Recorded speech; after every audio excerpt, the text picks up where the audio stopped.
Hello mga lovely people! Welcome to Cucina di Pichi, the home of Pacham recipes. For today's video mga lovely peeps, magluto lang ko og adobong baby squid. So mantika po ito. So yan, meron pa ako dyan sibuyas, bawang, dahon ng laurel, tapos crushed black pepper, and then slice na luya. Pagkalo-haluin ko lang yan sila.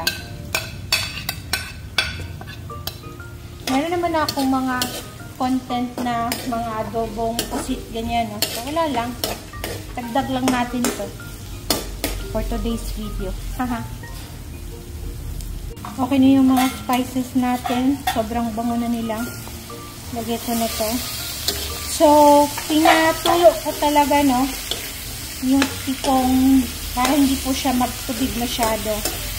And if in case naman ngayon, malalaman ko, pag nagtubig yan siya masyado, hanguin ko yung pusit, tapos hanggang sa mag-reduce yung sabaw niya. Timplahan ko na liquid seasoning.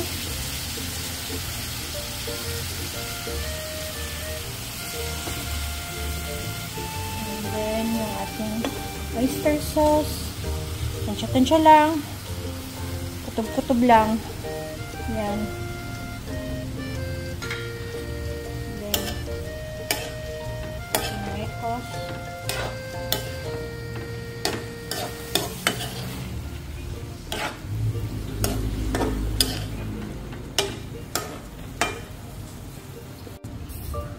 Cane vinegar.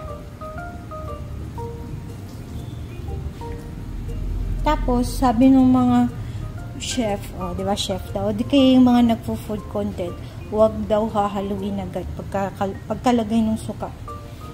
Ewan ko ba? Dati naman nagluluto ako, hinalo ko, parang walang pinag-iba yung lasa, sa totoo lang. So, ayan po, as nakikita natin, talagang nagtubig pa rin siya.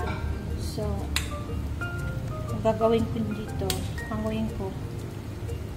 Okay? Yan po. Set aside muna. And then, habang kumukulo na yan siya dyan, lagay ko na itong siling haba.